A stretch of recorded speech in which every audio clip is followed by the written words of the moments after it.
Muy buenos días, un saludo muy cordial a todos. Le damos la bienvenida a esta presentación del informe de estabilidad financiera del Banco Central del Paraguay. Este informe, por supuesto, tiene que ver con el mandato institucional del banco que, de acuerdo a su carta orgánica, tiene que ver con preservar y velar por la estabilidad del valor de la moneda y promover la eficacia, integridad y estabilidad del sistema financiero. Diría que este informe de estabilidad financiera, junto con el informe de política monetaria, son seguramente los dos informes insignia y más importantes del Banco Central del Paraguay. En esta oportunidad, como es habitual, este informe trae un relevamiento de las condiciones actuales a nivel macroeconómico, internacional, local, los desarrollos recientes, así como también análisis de la situación del sistema financiero en cuanto a sus indicadores de liquidez, de solvencia, de resistencia con las pruebas de estrés. Y también otras informaciones relevantes que pueden encontrar en el reporte in extenso, donde pueden encontrar información sobre las transacciones a través del CIPAP y también análisis de otros indicadores financieros.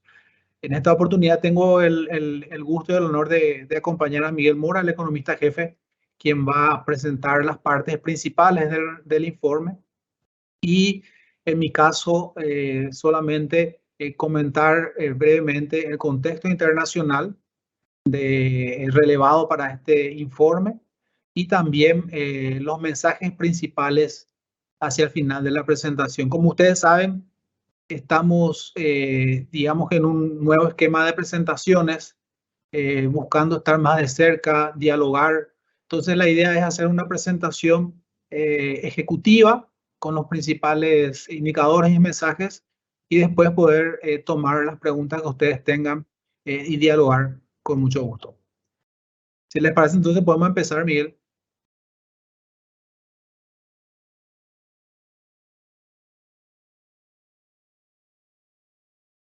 Muy bien. Entonces, vamos directo, como les decía, estas son las secciones que ya mencionaba: el entorno internacional, el sistema financiero local, las pruebas de tensión y los principales mensajes. Entonces vamos a la sección internacional, el entorno macroeconómico y financiero internacional. Solamente destacamos algunos de los indicadores más relevantes. Ustedes recordarán que ya en el informe de política monetaria se han abordado también en extenso toda la situación internacional, pero en este informe de estabilidad financiera destacamos que, por supuesto, todo ha venido condicionado últimamente por la evolución de la pandemia, y desde el último informe de estabilidad financiera, los avances en el proceso de vacunación han permitido una moderación importante en el ritmo de los contagios, lo cual está asociado también a un mayor flujo, digamos, de actividad, pero también una, digamos, que recuperación gradual de las actividades económicas en general, del movimiento de las personas, y eso tiene que ver con este avance del proceso de vacunación que vemos tanto a nivel regional como mundial, ¿verdad? Acá se puede ver los casos positivos de COVID como se han ralentizado, especialmente en la región, en nuestro país en particular, y a nivel también del avance en las vacunaciones, como podemos ver ahí, ha sido importante a nivel mundial de la región y también en nuestro país. Podemos seguir adelante. Eso ha permitido que la actividad económica empiece a mostrar un mayor dinamismo, y en los sucesivos informes de los organismos internacionales, en este caso el Fondo Monetario Internacional, podemos ver una revisión al alza en el crecimiento económico en las diversas ediciones del informe de perspectivas de la economía mundial, y esto está en línea con el avance en la vacunación, con la mayor movilidad de las personas, con la recuperación de la actividad económica, del gasto. Podemos ver que particularmente en el caso de los socios comerciales ha habido una revisión al alza de las expectativas de crecimiento para este año 2021, que es muy importante, ¿verdad? Y esto para una economía pequeña y abierta como la nuestra, es muy relevante y sienta, digamos, con un contexto favorable para el crecimiento este año. En la siguiente diapositiva podemos apreciar de que a nivel internacional este indicador de las compras de los gerentes, que es de alguna manera un indicador adelantado también de hacia dónde va la actividad, habíamos visto en los meses previos una ralentización en el margen. Sin embargo, al mes de octubre volvieron a recuperar el dinamismo que se veía en los meses anteriores, con lo cual esto también viene a confirmar una expectativa de un crecimiento muy alto en el 2021 a nivel mundial, de los países desarrollados también de manera muy importante y también de las economías emergentes. También el sector de servicios, como se puede ver, ya muy por encima de los niveles pre-pandemia. Seguidamente vemos la evolución de los precios internacionales. Esto también es relevante para las condiciones financieras internacionales.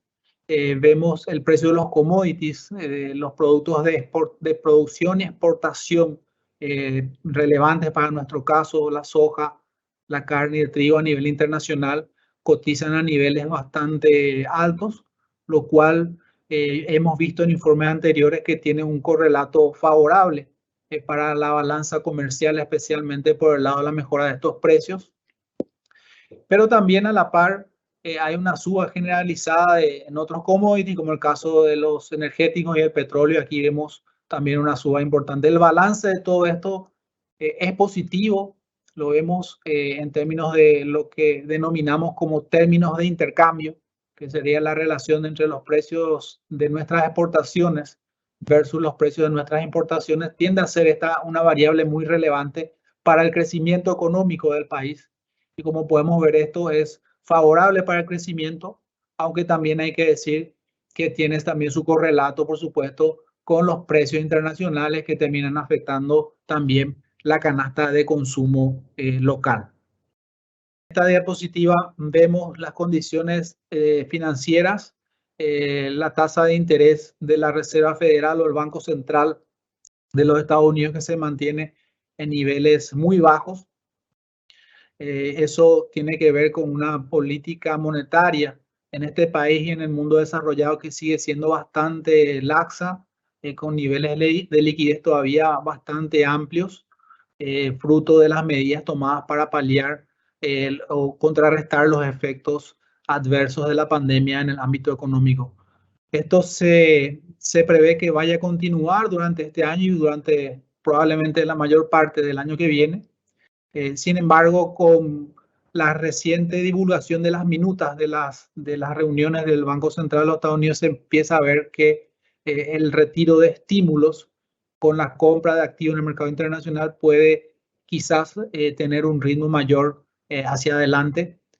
Y eso empieza a tener un impacto en todos los instrumentos financieros, también en los bonos del Tesoro.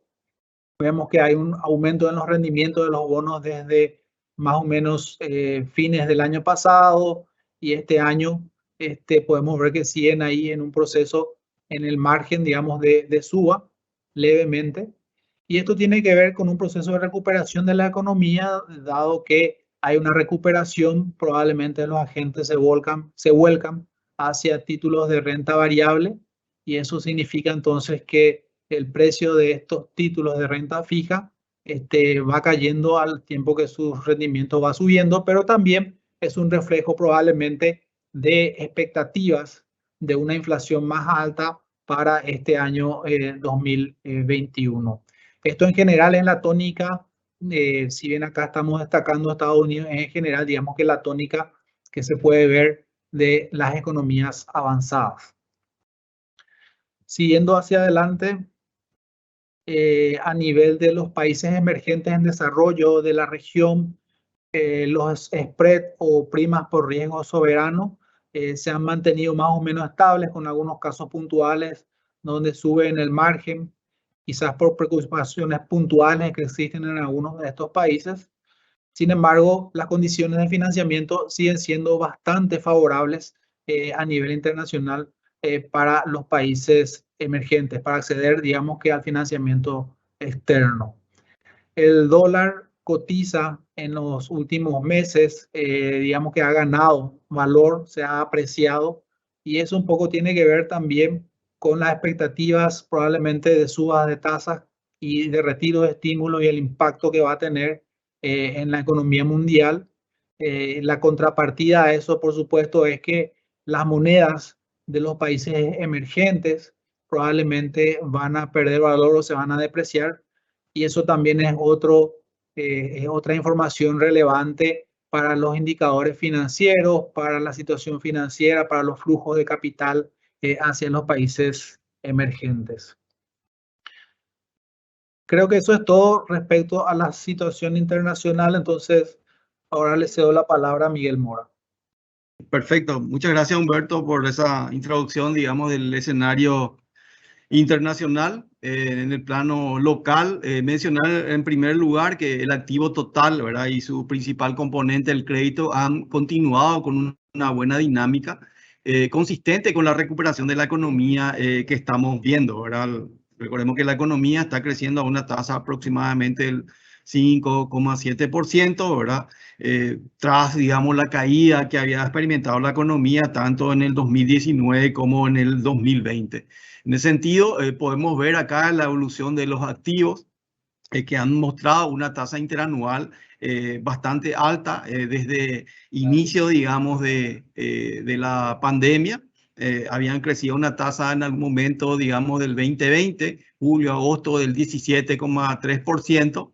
Posteriormente hay una moderación en ese crecimiento hacia un 14,2% hacia marzo del 2021 y en septiembre los activos del sistema están creciendo a una tasa del 12%. Podemos ver la evolución o la incidencia de los principales componentes de ese activo, ¿verdad? El crédito, el crédito, digamos, la cartera total, que ha tenido una incidencia bastante importante en este comportamiento, las disponibilidades también del sistema financiero que ha aumentado, ¿verdad? Producto un poco de la incertidumbre que se dio en el 2020.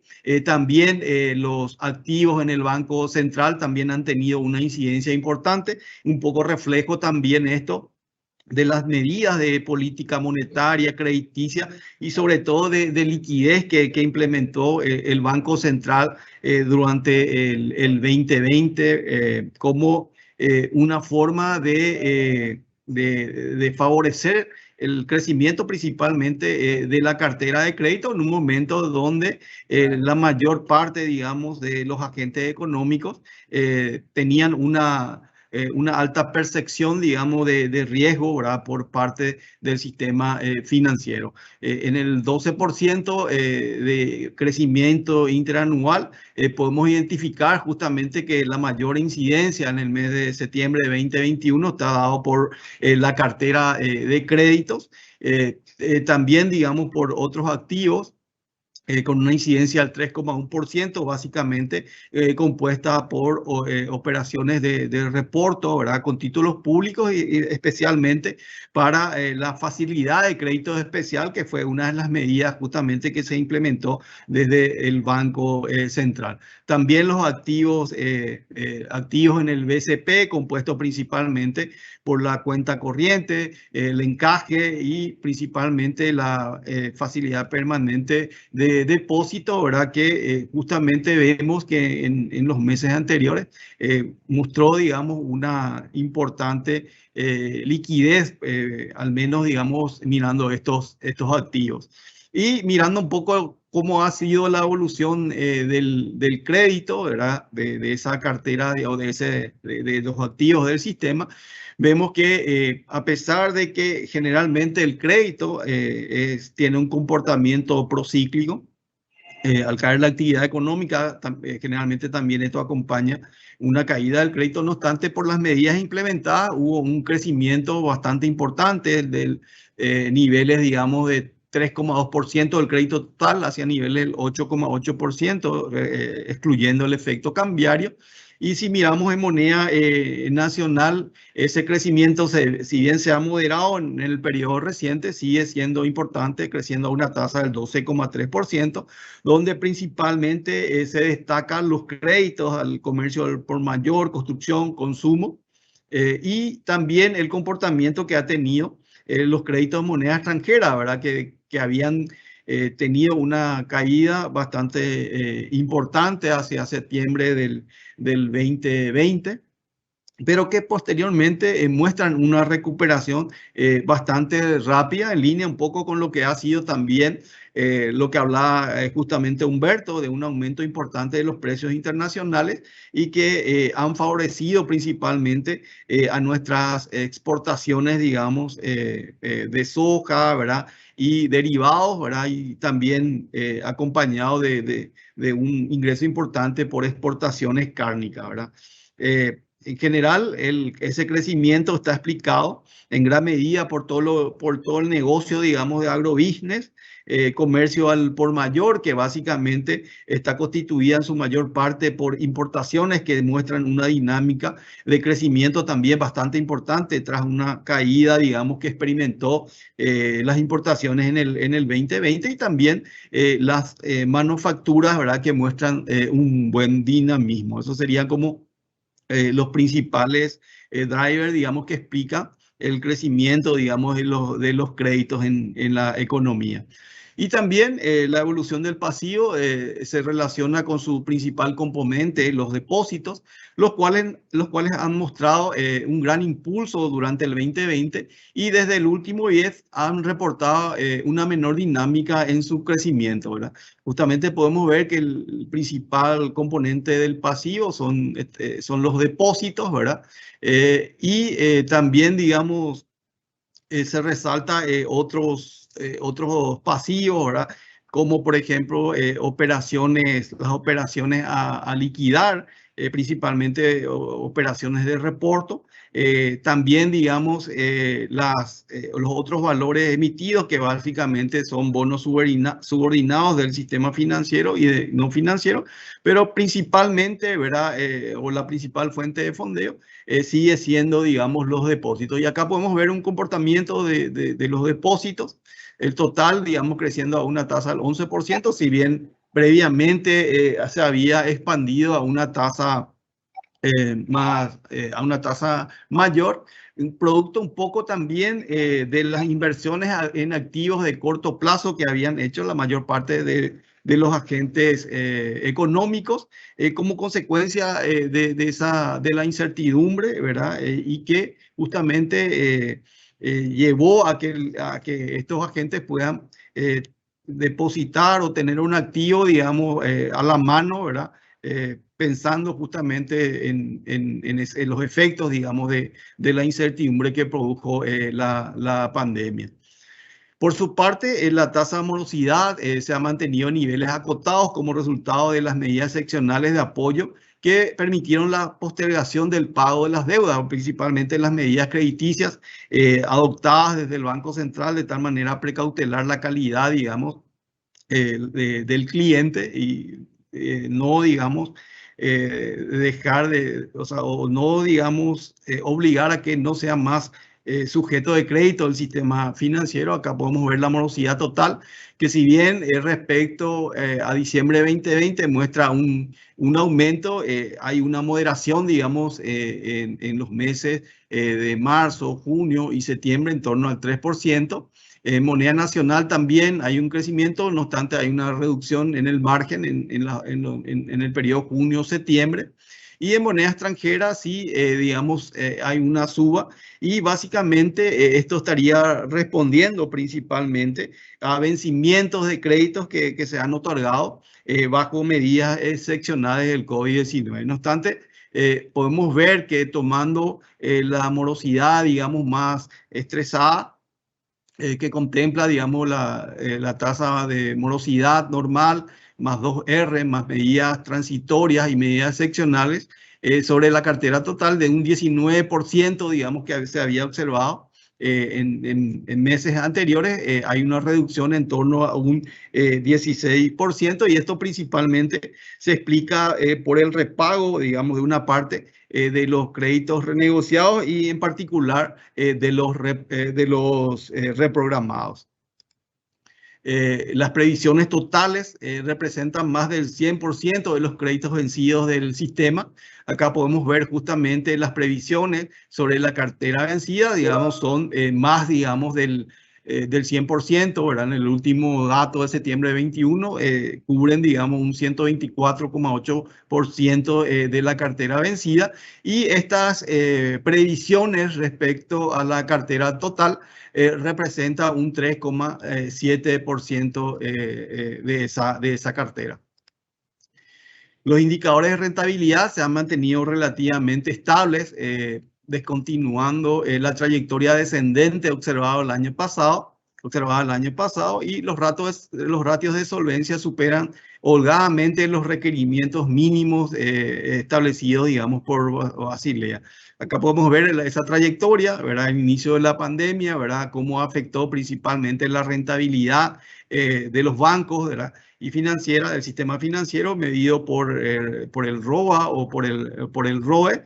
No obstante, hay cierta estabilización, digamos, en los últimos datos, y bueno, básicamente esta reducción responde, digamos, a una reducción de los márgenes financieros, principalmente por un menor spread, digamos, de tasas de interés, también una menor capacidad, digamos, de los clientes para el pago de sus deudas, y también por aplazamiento en los pagos, ¿verdad?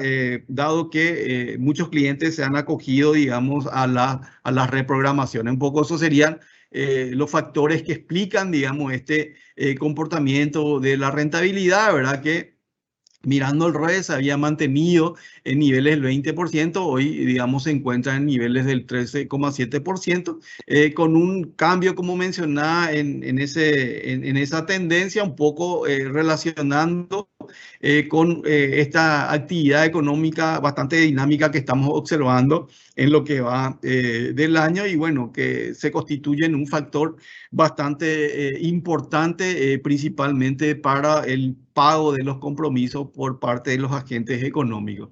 Y como mencionaba también, acá podemos ver los niveles de solvencia que, digamos, están bastante por encima de los requerimientos, como mencionaba, del 8 y 12%, tanto en lo que corresponde al CAR nivel 1 como también el CAR, digamos, el CAR total. El endeudamiento de las empresas como porcentaje del PIB se ubica por debajo de la media regional, y al tiempo que la morosidad agregada de los créditos corporativos se ha incrementado levemente. Acá podemos ver justamente el endeudamiento de las empresas.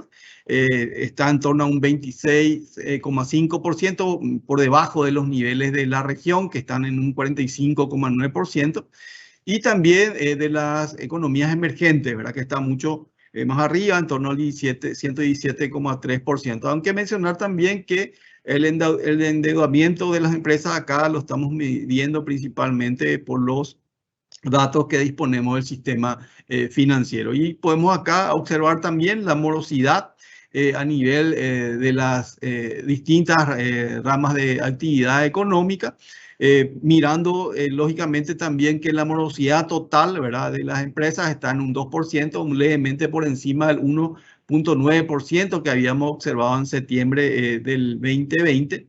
Y también un poco viendo la morosidad de moneda nacional, vemos que se redujo un poco por debajo, digamos, de lo que se había observado en septiembre del 2020, mientras que la morosidad en moneda extranjera está levemente también por encima de lo observado en el 2020. Y en promedio, lo que mencionaba, la morosidad del 2%.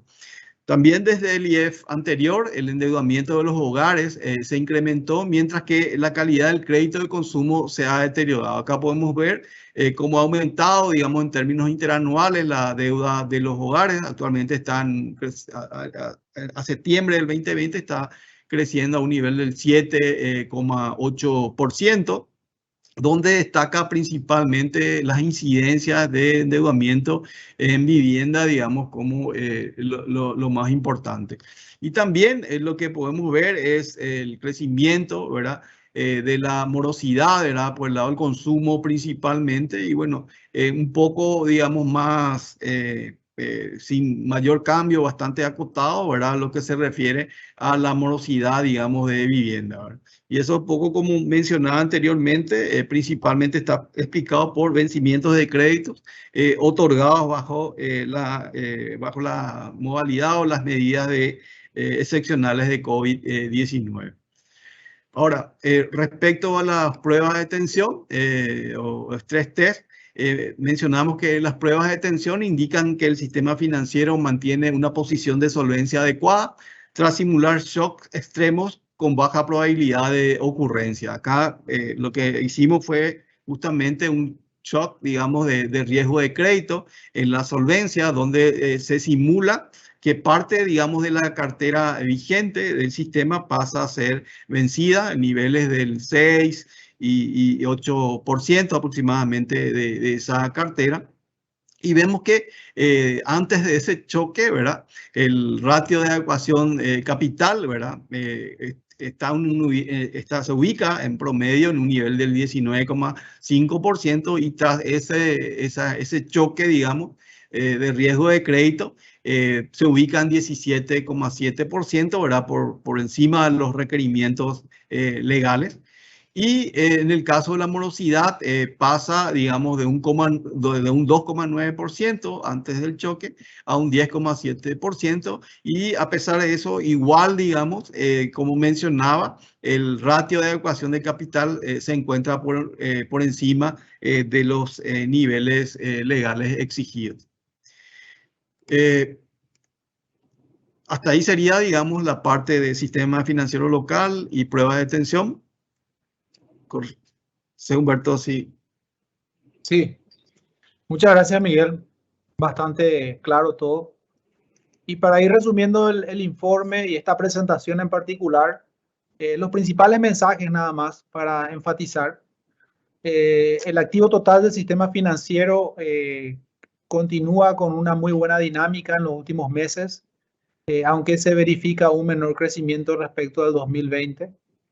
El crédito en moneda nacional se ha desacelerado en los últimos meses, en tanto que se observa un mejor desempeño de los créditos en moneda extranjera. De todas maneras, el crédito total está creciendo, digamos que acorde y coherente con el proceso de recuperación de la economía.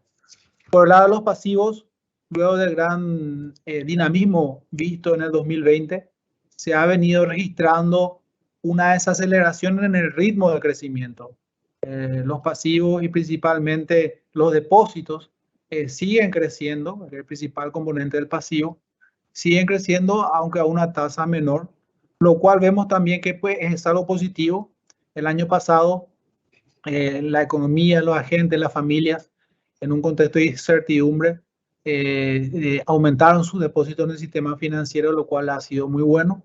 Y este año, en el marco de un proceso de recuperación, este menor ritmo de crecimiento seguramente significa que se están restableciendo o reactivando las actividades normales, el capital del trabajo, las inversiones y demás, con lo cual se podría explicar también este menor ritmo de crecimiento en los depósitos. En el contexto de reactivación económica, en este contexto de reactivación económica, avance en el esquema de vacunación, los indicadores de riesgo se han mantenido acotados como resultado de las medidas de apoyo que han sido muy importantes, las medidas tomadas desde el Banco Central en cuanto a provisión de liquidez, pero también flexibilizaciones regulatorias, así como también las medidas que tienen que ver con el impulso al Fondo de Garantía de Créditos del Paraguay, que ha sido muy importante, y al respecto el informe trae un análisis también de eso en el anexo. Las tasas de morosidad se han incrementado ligeramente, en tanto que la tasa de morosidad de los créditos que componen las medidas excepcionales se han ubicado en un nivel superior a la registrada por la cartera total o en la cartera total. Hemos visto que las previsiones dan una cobertura más que suficiente de lo que tiene que ver con los créditos vencidos totales. Y en la última diapositiva, los últimos mensajes. En cuanto a los indicadores de desempeño, vemos que los ratios de solvencia superan con bastante holgura los requerimientos mínimos de capital. La rentabilidad se ha ubicado en niveles inferiores, lo cual es coherente con el periodo que hemos atravesado de la pandemia hasta ahora. Sin embargo, la trayectoria descendente observada durante el año 2020, el primer trimestre de este año se ha estabilizado, con lo cual conforme esta actividad se vaya consolidando, que es lo que estamos viendo, probablemente vamos a empezar a ver también mejora en ese sentido. La reducción de los ingresos financieros y de servicios ha sido los componentes que han explicado en mayor medida la reducción de la rentabilidad, como hemos visto. Desde la perspectiva de los usuarios del crédito, el nivel de endeudamiento de los hogares y las empresas ha continuado incrementándose, lo que es típico en un periodo, digamos, donde impactan efectos adversos de un evento obviamente muy significativo que ha sido la pandemia. En cuanto a la calidad de crédito, se han verificado también mayores tasas de morosidad, con lo cual está relacionado con el vencimiento de los créditos otorgados en el marco de las medidas excepcionales. Hacia adelante, el repago de crédito va a depender, por supuesto, de que se vaya consolidando este proceso de recuperación económica y también que se mantenga controlado, digamos, que la evolución de la pandemia.